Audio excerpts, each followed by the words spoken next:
So I want to reiterate that this channel that ivermectin is binding to is called the glutamate-gated chloride channel. Okay, it's only in these invertebrates that ivermectin works against. So this is very selective because while we have GABA receptors, this is not a GABA receptor, and ivermectin doesn't affect our GABA receptors. So they're distinct, but the function is what I was saying is similar to our GABA receptors.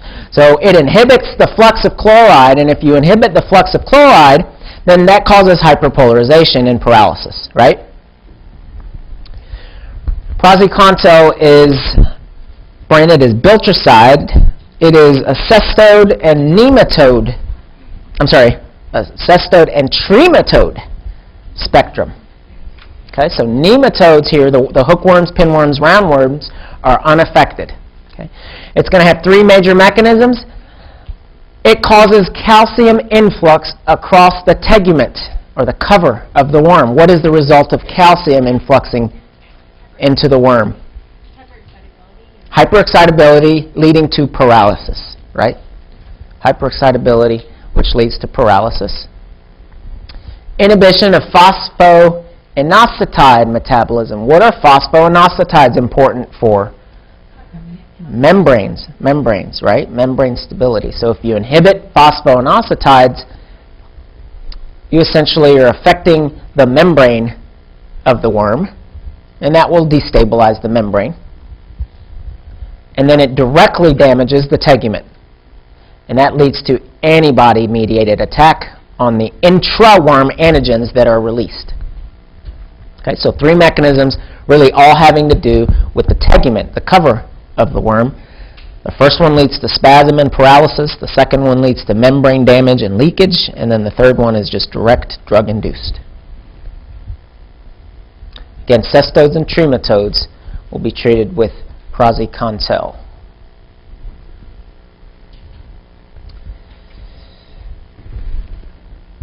Pyrantel pamoate is an over-the-counter product, okay, marketed as Pinex.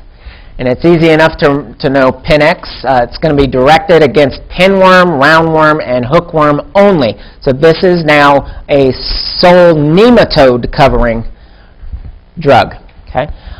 It can be combined as Drontal, which is the brand name of Pyrantel pamoate, combined with PZQ, praziquantel. Okay, so the previous drug with Pyrantel pamoate as Drontal.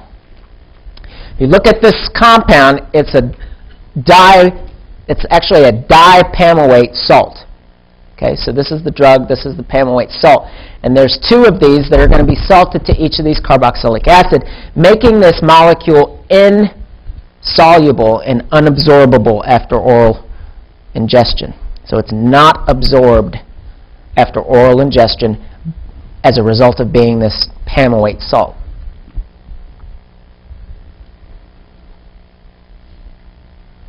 So essentially, it's going to be restricted to the GI tract where these worms like to be, right? So these worms are typically found in the GI tract, particularly the pinworm, which we said lives in the colon or the intestines and then goes to the rectum to lay its eggs. Okay?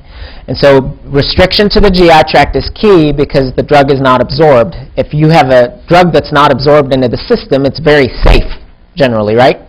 And so that's why it's over the counter, okay? Because it's not absorbed into the system at all. What this agent is, if you go back to nervous system, you guys remember this neuromuscular junction, right? So these worms have a neuromuscular junction, and they have very similar machinery on their neuromuscular junctions. They have sodium channels, they have nicotinic acetylcholine receptors within their neuromuscular junctions. And this agent will be one of the depolarizing neuromuscular junction blockers. Remember we talked about those a year ago. Decamethonium, succinylcholine, curare were all depolarizing neuromuscular junction blockers. Essentially what they do is they cause persistent activation of the Helminths nicotinic acetylcholine receptor. So persistent activation of the worm's nicotinic receptors. It's going to depolarize this junction essentially causing muscle spasm and paralysis. So the same principle as when we use succinylcholine to depolarize muscle and paralyze it for a brief period of time. This is exactly what's happening. So if you paralyze the worm, it can't eat. If it can't eat, it can't live. And so typically these are shed in the feces after treatment with Pin-X because they've detached from the GI wall.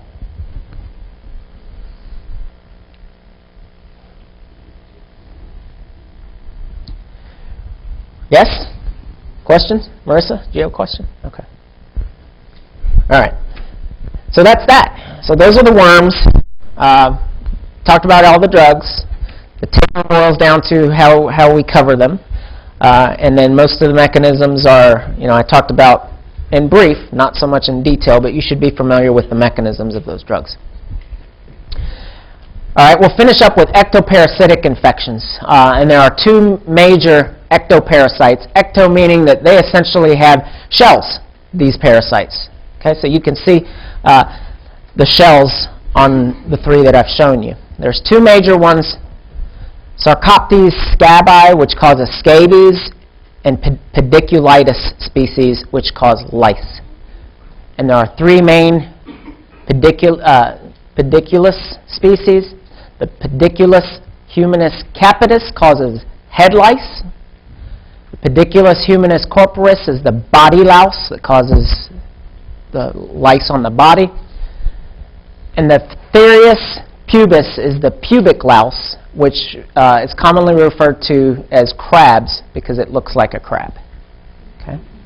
So this is going to be transferred based on sexual contact, this last one, based on sexual contact from one partner to the next, and it generally invades the pubic area. Okay? So we'll talk about the life cycle of these so you can see what they do, and then we'll talk about the drugs that are used to treat them.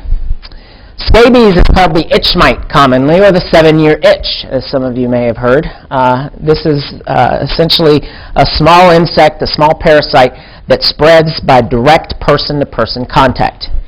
It can live in the clothing, in the house dust, and in the bed sheets for a period of days. And so this is a common way of spreading it.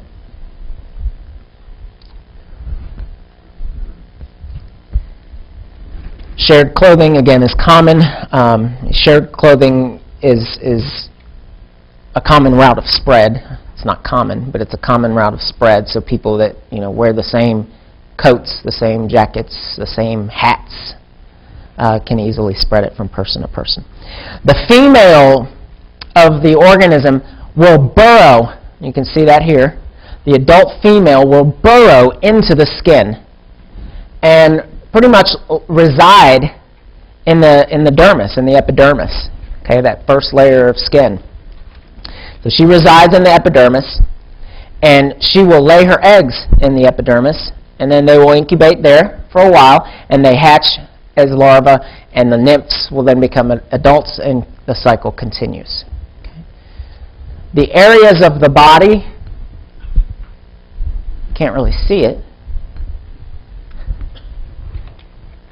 the areas of the body that are typically affected, what's going on with this? I can't see anything. You see those pink blotches? I don't. It's up there. They're pointing at it. So the areas that are typically affected, I need to look at this, are going to be areas with folds. Okay, areas with folds. So you got folds there in the shoulders. You got folds at the elbows. You see what I'm talking about? These skin folds. Right? You got folds at the wrists and in the fingers. You got a big fold in the buttocks, right? It's a major fold. Behind the knees are folds. So all these areas are how they gain entry because the skin at the folds is thinner than the skin in other sites. Okay, the skin at the folds is a little bit thinner. It has to be because that's why it's a fold. Okay? So between the fingers, the wrists, the shoulder blades, the elbows, the buttocks, primarily sites where this female will burrow in and lay her eggs. Okay? Once the eggs come out and mature, they can live for 30 to 60 days. And this cycle causes a lot of itching. This is the principal effect of scabies, is itching. That's why it's called the itch mite. Okay? So when it enters, it pierces the skin, and this can cause a topical allergic reaction, which presents itself as pruritus. You want to itch it because it's burrowing into the skin. So the primary symptom is itching, but it can cause secondary infections if that itching is so pervasive that it actually cuts the skin, and then the patient can get a bacterial infection if now you have a wound there. It's typical to treat all members of the household to prevent recurrence and to prevent transmission from one to the other.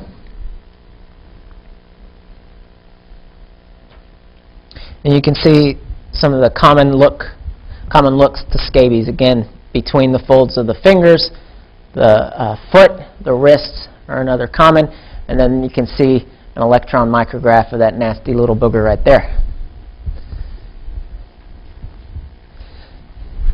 Lice are similar, but at the same time dissimilar in that lice are blood-sucking. Okay? So the three organisms that I said cause lice, the pediculus and the Ptherius species that I showed here, these are actually blood-sucking. And so what they do is they essentially attach to the hair. Okay? They can live for 30 to 40 days, and from the hair, they get to either the scalp, the torso, or in the case of the pubic one, into the pubic area, where they attach and take blood meals. So they're actually puncturing the skin to eat. And this, again, causes tremendous itching. So the main symptom here is pruritus.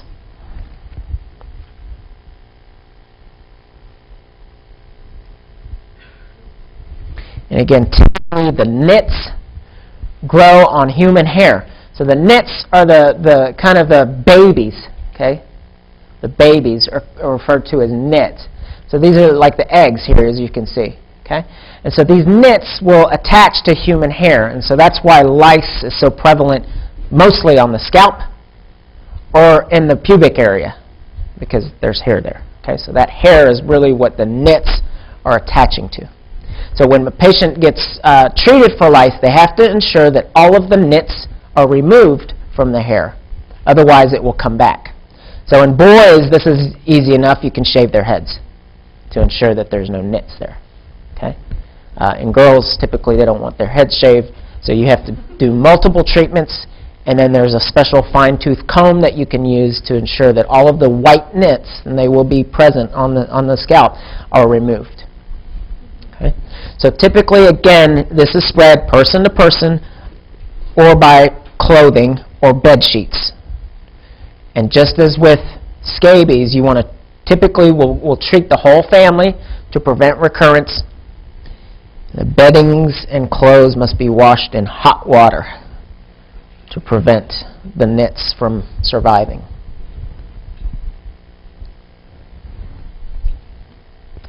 So this is a little bit different in that lice will grow mainly attached to areas with hair.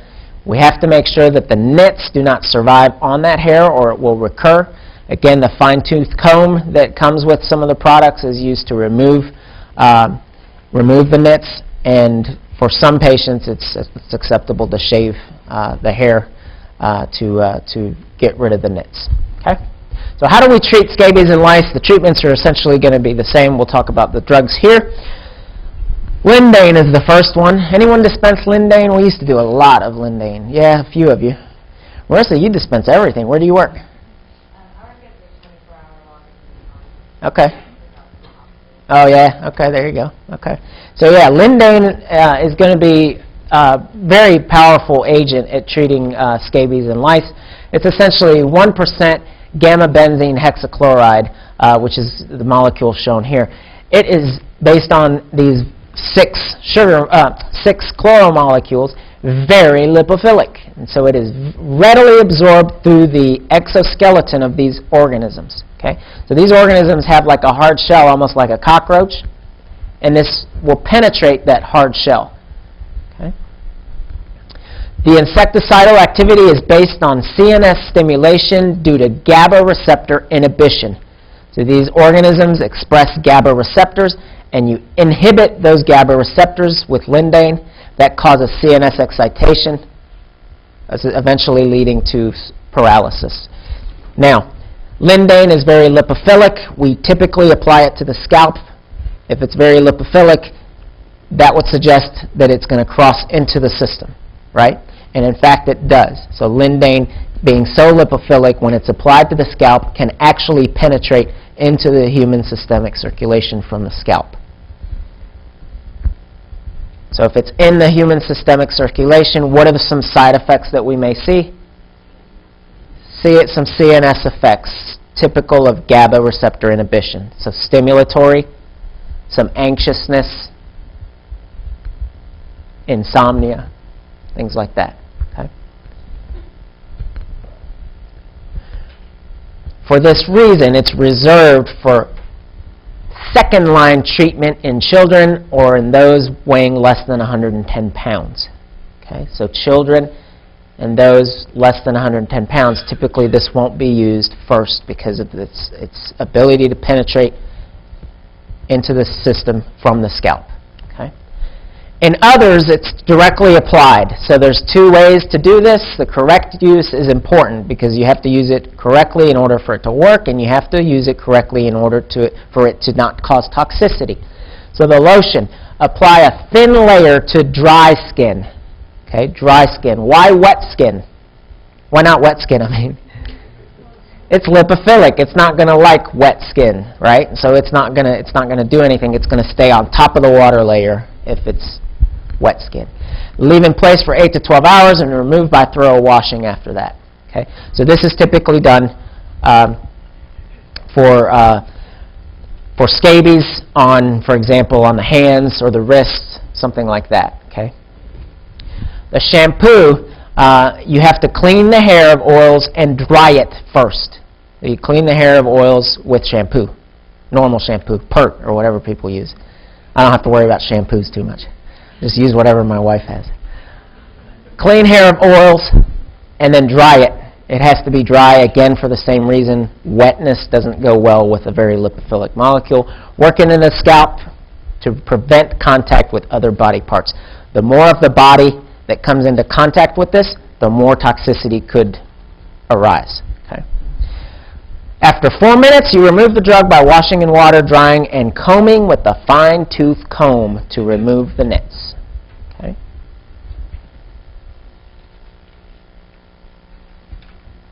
Again, lindane toxicity is very rare if it's used correctly. Okay? Now, if you put this stuff all over your body, then you're going to have a problem. Okay? All right. Pyrethrins and permethrins are also used in the treatment of scabies in lice. These are very similar, and they will be first-line treatments, typically for treatments of lice in particular. Pyrethrins are naturally occurring insecticides. They are anti-scabies and anti-louse activity. They are extracted from the chrysanthemum flower. Okay? So these drugs are actually extracted from the yellow little, I don't know what those things are called, in the chrysanthemum. Okay? This is a very arduous and expensive process, so pyrethrins are more expensive. Okay? Permethrins are synthetic derivatives of the naturally occurring pyrethrins. And so we can make them, and we can make them cheaper, and it takes less time. So permethrins are going to be a lot cheaper compared to the pyrethrins. How these work is that they essentially, you guys know what this is, it's a sodium channel, right? So depolarization occurs, sodium influxes for a period of time, and we get a change in the membrane potential. And then at some point, this arm, this ball and chain here, swings and closes this channel so that no more sodium is fluxing in, right? And then potassium is effluxed, and that kind of resets the membrane potential. These pyrethrins and permethrins will bind to this arm of the sodium channel within the organism and prevent it from shutting.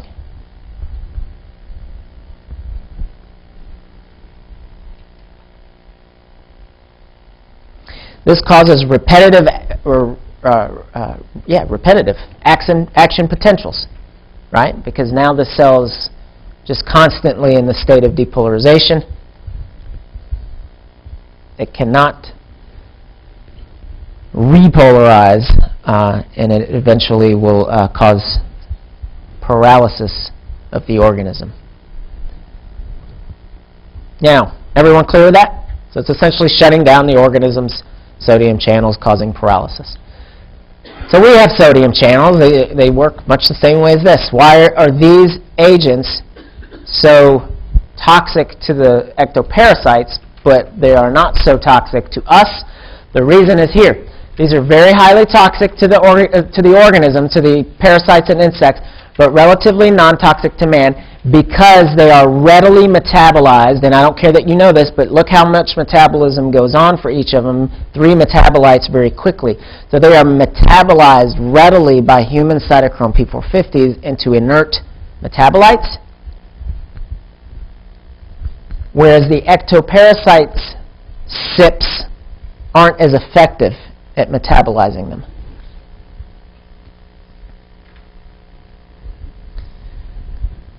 And so it's just a simple matter of we metabolize these very effectively so that we don't inhibit our sodium channels, whereas the ectoparasites don't.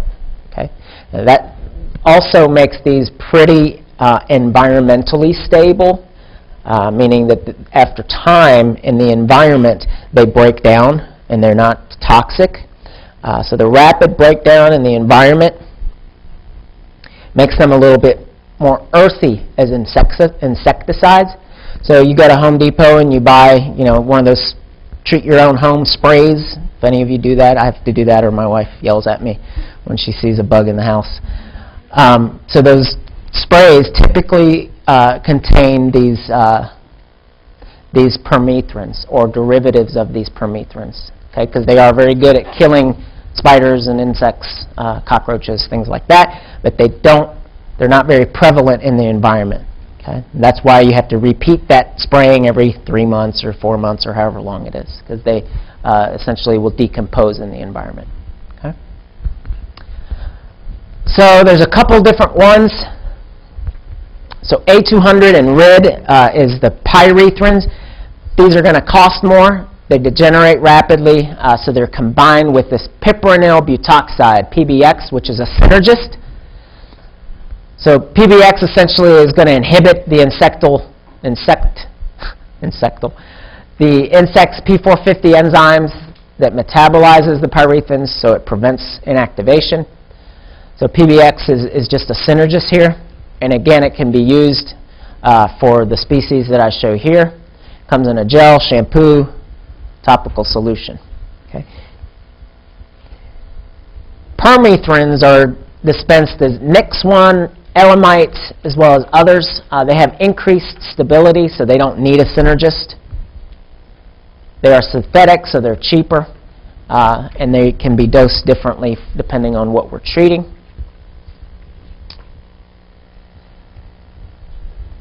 There's a couple of new agents. Spinosad.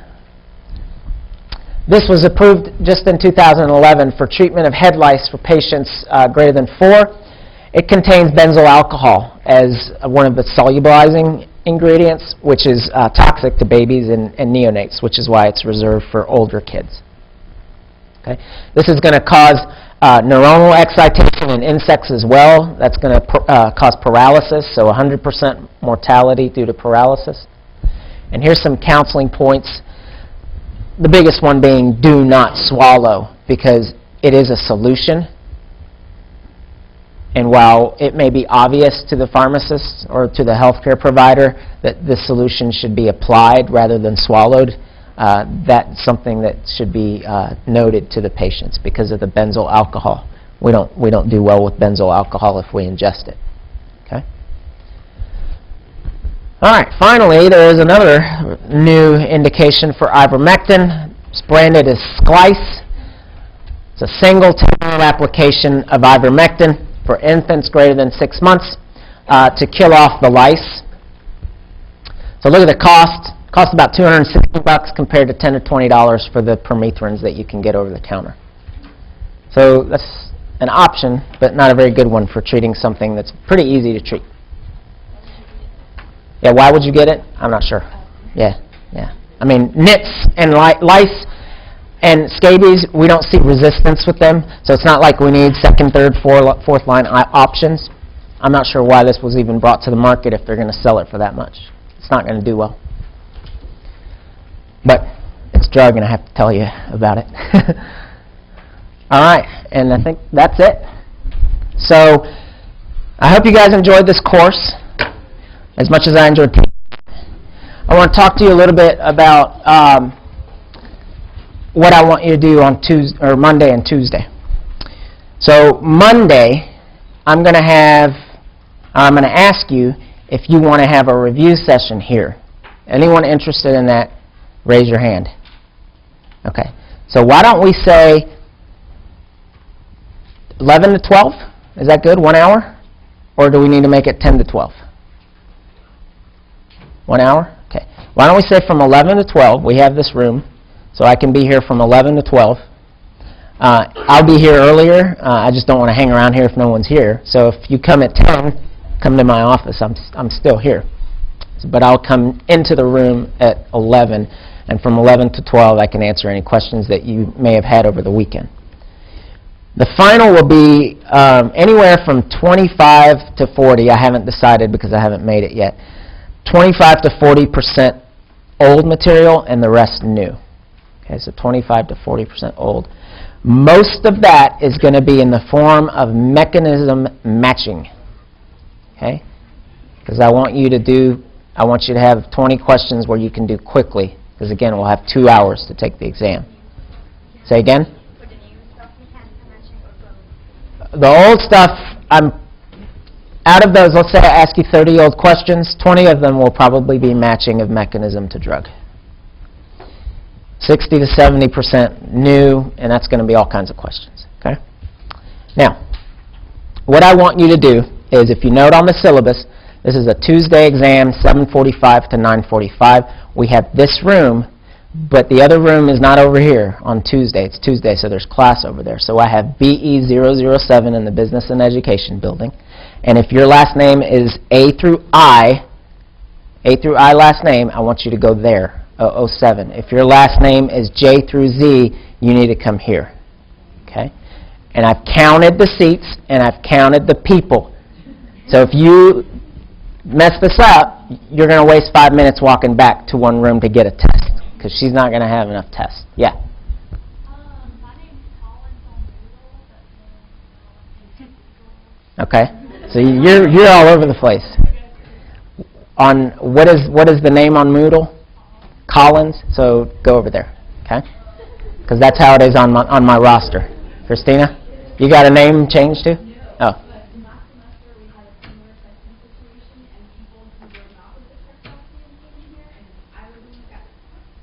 Yeah. Okay. Please don't. Please follow. This is a very simple instruction. I mean, you're all adults. Follow the directions. That's all I have to say about that. Okay. Follow the directions. Okay. I shouldn't have to have your name on a test to give it to you. Just follow the directions.